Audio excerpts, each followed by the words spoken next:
You're listening to the ESO Network, your station for all things geek.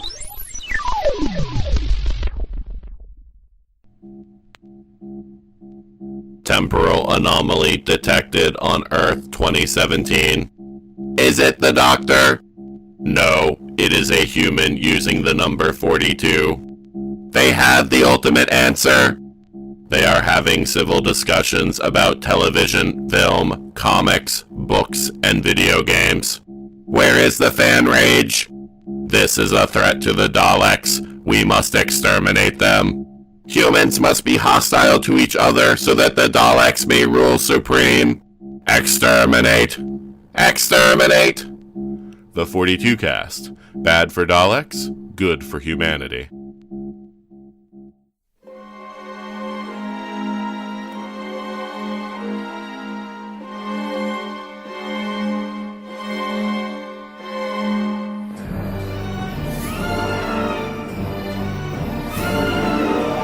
Hello, and welcome again to the Monster Sci-Fi Show podcast. I am your host, The Monster, back to give you another week of sci-fi news. So, not a very big podcast, but it's very hefty in topic. So, we have some news about James Bond. For the new James Bond movie, we have a new director. We also have the passing of Stephen Hawking, which I'll talk about that. The big news for this week is that Toys R Us is now going to be out of business. So let's look at what made this all happen. Well, for starters, you can say that traditional stores, brick and mortar stores, are struggling to stay in business against giants like Amazon. And you can also argue that other brick and mortar stores like Target and Walmart also to blame for the downfall for Toys R Us. You can argue that to be a point, considering the fact that when I grew up, I was a Toys R Us kid, and yes, back in those days, you would go to the actual toy store. It was a destination that many of us would go to. It was, we have to buy a present, go to Toys R Us. I got money for allowance, I want to go to Toys R Us. In this day and age, we have a lot more options to get the exact same items, but the problem lies is that because of that kind of competition, if I go to Toys R Us, which I often do with my co-host, Mr. Gene, we kind of look around the toys, see if there's anything new or catches our eye. And there are many times in which we never buy anything. We're just there just to look at toys. But on the rare chance that there's something there, take out my smartphone and I do price comparison. If I can get that item online or some other competitor for cheaper, so be it. Now, it's not the internet's fault that Toys R Us is out of business. This is what happens with competition. This is what the free market is all about. Is that in order for you to attract your customers, you have to have something that the others do not have. So in this case, if everyone has the exact same action figure, the price is what's going to be different. But that's not the end and be all to the problems that Toys R Us was facing. The main problem that I'm taking away from the downfall for Toys R Us, losing over 700 stores and about 33,000 people losing their jobs, it's due to private equity firms. Now, I had to brush up on my business background, but private equity firms basically buy companies and hope to resell it based upon of a higher value and make a profit. So that's not a big problem, right? Well, I was listening to NPR earlier this week, again around the exact same time when this was going on with Toys R Us, about iHeartRadio and its troubles with their investor group. How it was explained to me, which makes sense, is that I have a group and I have a couple of friends who want to invest in buying this company. So, if this company is going to be worth $20 billion, and I ask my friends to kind of contribute, we don't have to pony up to $20 billion to buy it. We could put in a small portion of it, right? Get the rest from a bank, put that loan into the debt of the company that I just bought, making the company responsible for the balance of that loan. So if you're looking at to sell the company, if you can sell it above the price that you bought it at, then you're going to have the little price there. But the problem lies is that just like iHeartRadio, Toys R Us was facing losses in revenue. So that's the problem, in which the debt that these investor groups put on the companies that they own, because they didn't want to include a whole lot of their own money to buy the company outright, is really the downfall. Because you have the stiff competition, and you had a lot of stores that were up and running that were actually profitable, but because of the amount of debt was so damn high, whatever revenue you generated basically went off to pay the debt. So it's no wonder that this is happening. So not just to Toys R Us, but also to iHeartRadio. So with iHeartRadio, you can argue, well, traditional radio is not going to have the exact same audience like it used to, because now there's internet options or streaming services. Yeah, but when you saddle yourself with so much debt that was not put on you previous to the purchase, you can reinvigorate your company to be bigger, better, badder. Because Toys R Us went into bankruptcy back in September, I believe, to help negotiate all this debt. You know, it happens with a lot of companies. Borders at one time that I used to work for went through bankruptcy, and with the hopes of coming out of it more structured and better able to manage its debt. And unfortunately, Toys R Us, like many other companies, are going to be out of business.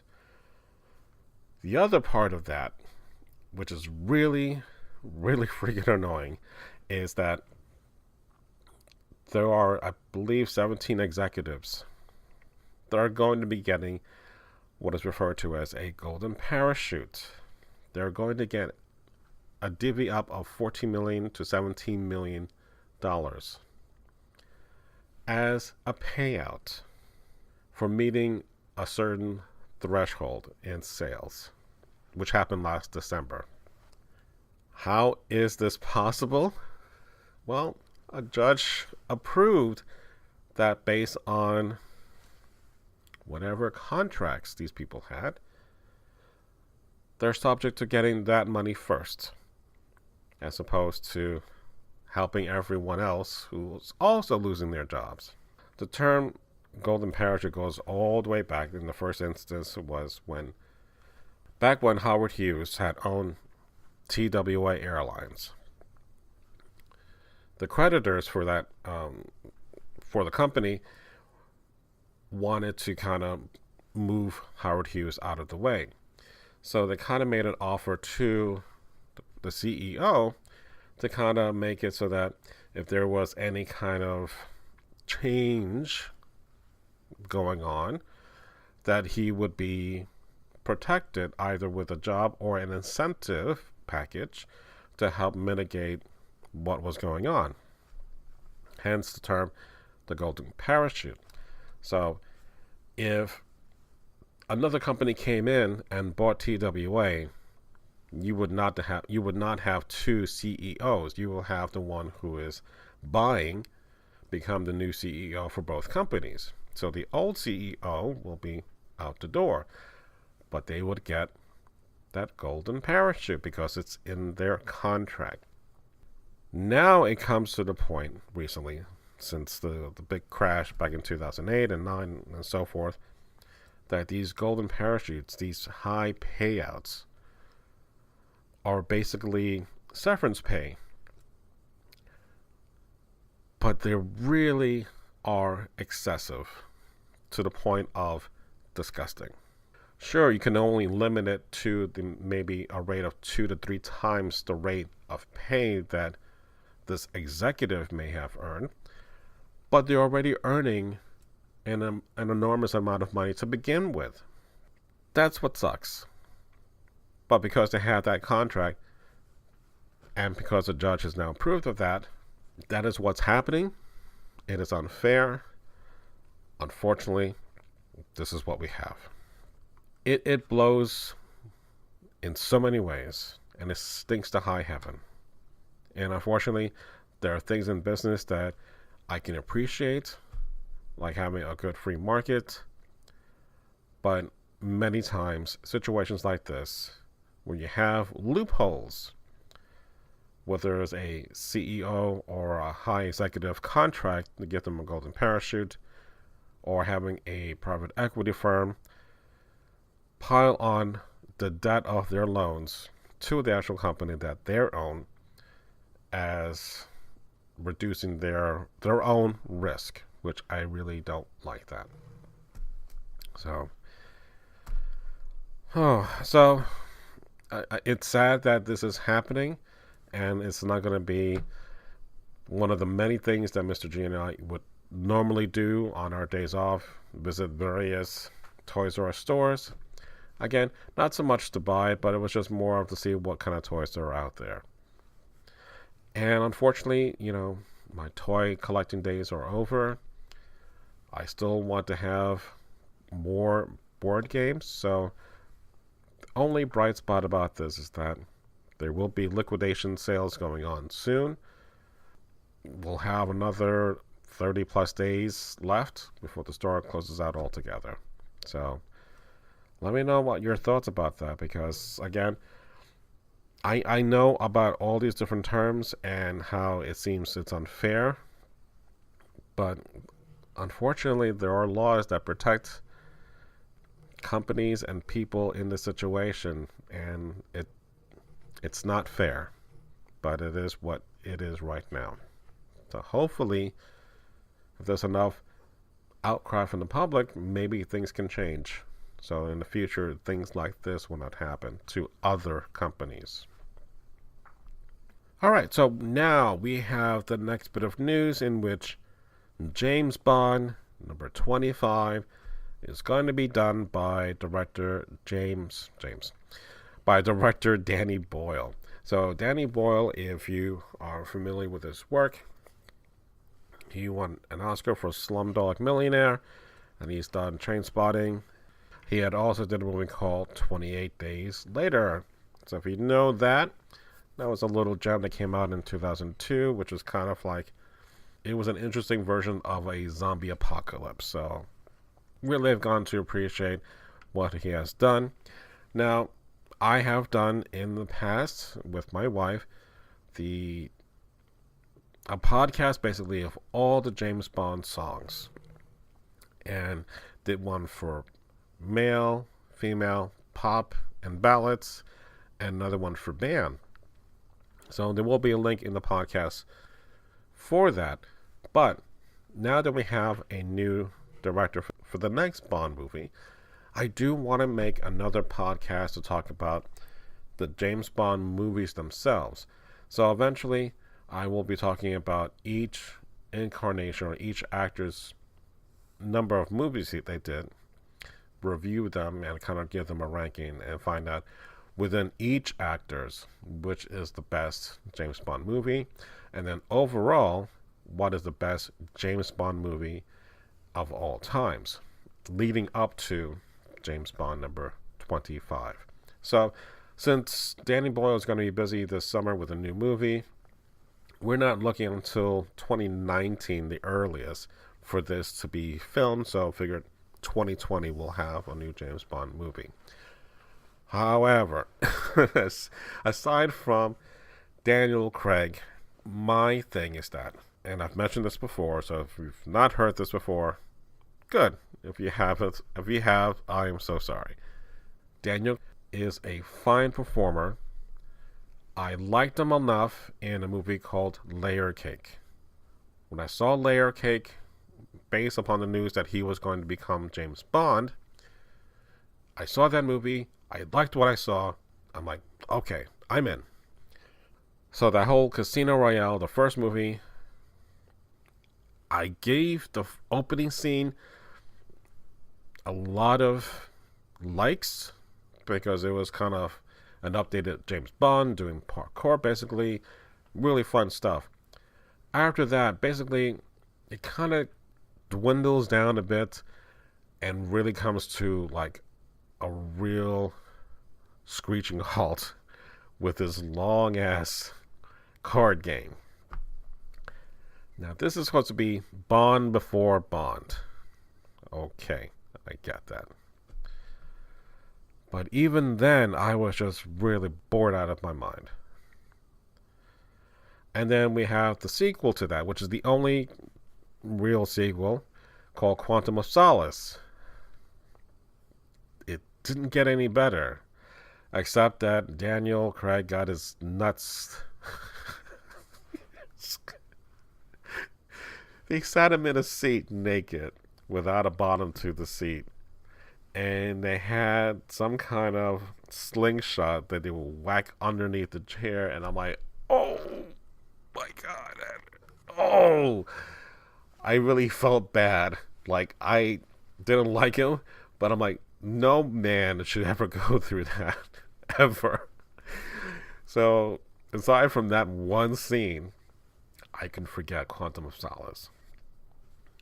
But the movie that made me happiest is definitely Skyfall.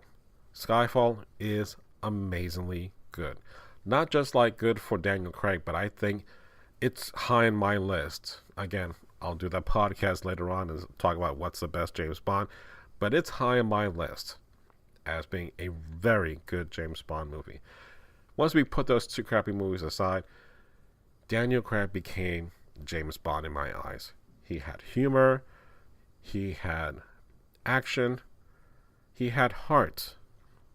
So maybe that's why I was not liking the first two movies, because he really didn't become Bond until the third movie. But regardless, Skyfall worked on so many damn levels.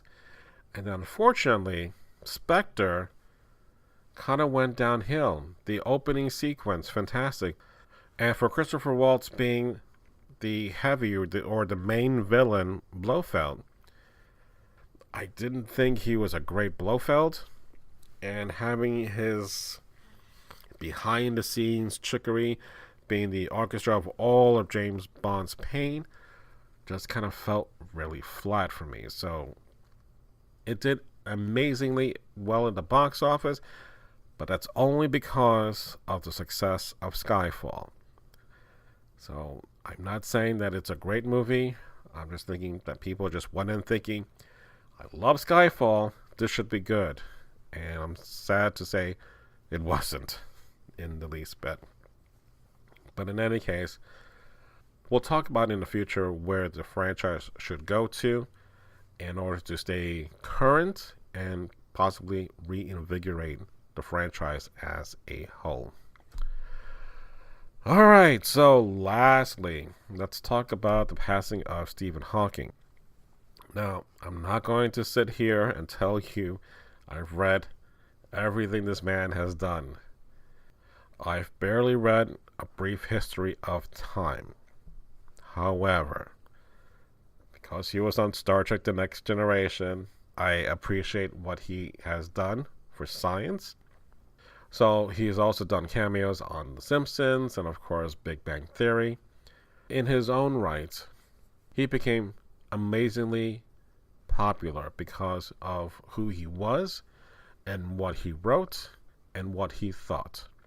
It's amazing to me that because he was suffering through ALS, and we had the Ice Bucket Challenge how I think we're not close to a cure, but we're going to be at least a lot closer now because of all the money that was raised, that if he was born in our time and he was diagnosed with ALS, would he be still the same Stephen Hawking without having that disease crippling his body?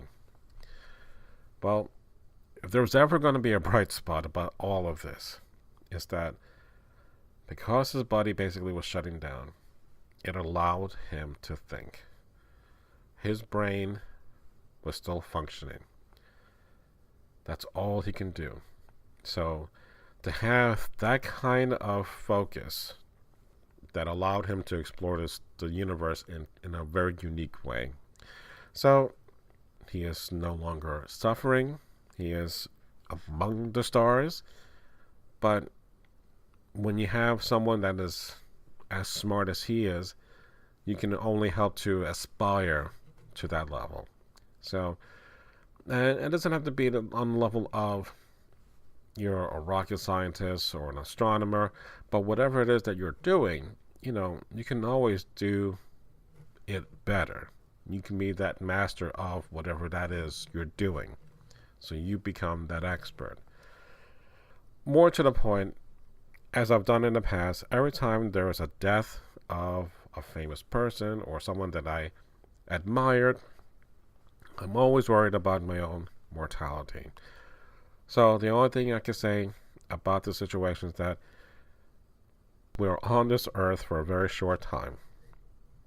And for right now, we can only say we only have one lifetime. So make the best out of that life. Be kind to everyone that you meet. And just try to be gracious about what you have. And not about what you don't have.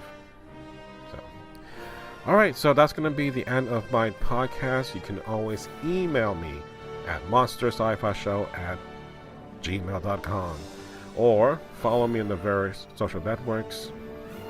So again, thank you for listening to me and to the Monster Sci-Fi Show podcast. It's sci-fi from a certain point of view. Good night.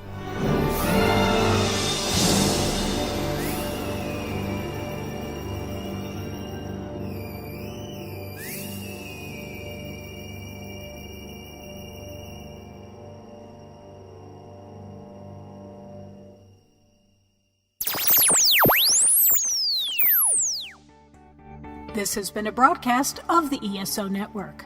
Be part of the crew and help support our shows by donating to our ESO Patreon or by shopping through Amazon.com or the TeePublic store, which can all be found at www.esonetwork.com. The ESO Network, your station for all things geek.